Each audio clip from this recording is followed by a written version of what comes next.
What are the 4 noble truths of Buddhism? Well, actually, that's all it takes to become a Buddhist.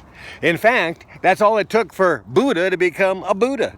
Siddhartha Gautama to become known as Shakyamuni Buddha, which means he was the first of the Shakya clan to become a Buddha. There was a whole bunch of others.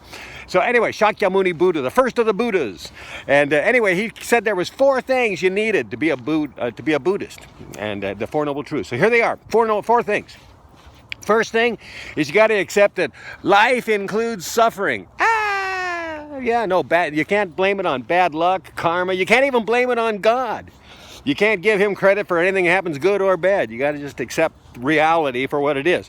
I mean, obviously you can find the circumstances that led up to it logically, but beyond that, if you can't figure it out, you can't start ascribing all kinds of spiritual and unrealistic attributes to your circumstances. All right, so anyway, number 1 is accept that life includes suffering. That's it. Okay, number 2 is you got to realize that all suffering ends. Either whatever your problem is, your illness or your car problems, whatever they are going to end eventually. You'll fix them, you'll get your car towed, you'll die, something, yeah, and everything ends. But anyway, that's what you got to do, is you got to be able to see the end of your suffering. Okay, so all suffering ends. So anyway, okay, so that's number 2. So, no big deal. Life includes suffering. Number 2, all suffering ends. What's number 3?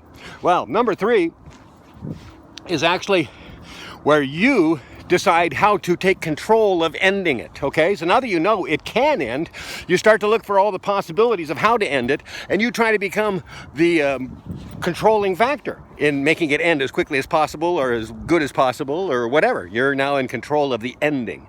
So life is suffering, suffering ends, and you figure out how to end the suffering yourself. What's the 4th step? The 4th step, it's actually, traditionally it's called the triple jewels. And it's basically this. In other words, what you want to do is you want to live a life to avoid suffering, be smart, and not avoid suffering and plan for whatever circumstances you can plan for to make your life better. So that's number 4, is to actually incorporate strategy into your life. Strategy and learning from the past. Okay, so that's number 4. But now they break down the number 4 into 3 things, which is kind of significant. I'm still trying to figure out how to put this together for Americans. And they're called the triple jewels. Number 1 is you got to believe in the Buddha. You got to basically realize, hey, this guy wrote some good stuff. And he did. It's amazing. I still study this stuff and I find it just amazing. So anyway, the original you got to basically always be going back and studying those. I've been studying them for 30 some years and I still learn something every time. So you got to see the value in Buddha's writings. That's number 1. Okay.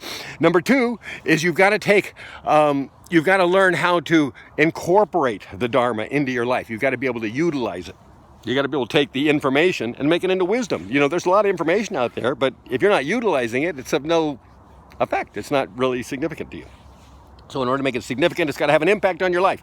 So that's number 2, is you got the Buddha, and then his words are having an impact on your life. And what's the 3rd? The 3rd is called the Sangha. Now, Sangha is a Indian word, and it basically, as I understand it, or basically we should all understand it, it means a group of people gathered anywhere to study and discuss Buddhism in this case. The original Christians were actually the Gnostics, and they were the same principle. They gathered and they talked about Christianity. Then when Catholicism decided they wanted to control it and decide that nobody could do it on their own, you have to have a church and a priest, that was when they called them agnostics and wiped them all out and gave them a really bad press. But anyway, hey, let's stick to Buddhism. Okay, so in Buddhism, basically, number 4 is you just have to have 3 things in your life: appreciation for the Buddha, appreciation for the words he put, and 3, a support group. That's your Sangha. Is you get together and you discuss this stuff, argue, whatever it is, but just talk about it, and that's all it takes. And that way you've got some friends. It's a cool thing. So those are the 4 things to be a Buddhist. You got to accept that life includes suffering. All suffering ends. You can have some control over the ending of the suffering, and 4, you can live a life to avoid that suffering if at all possible. All right.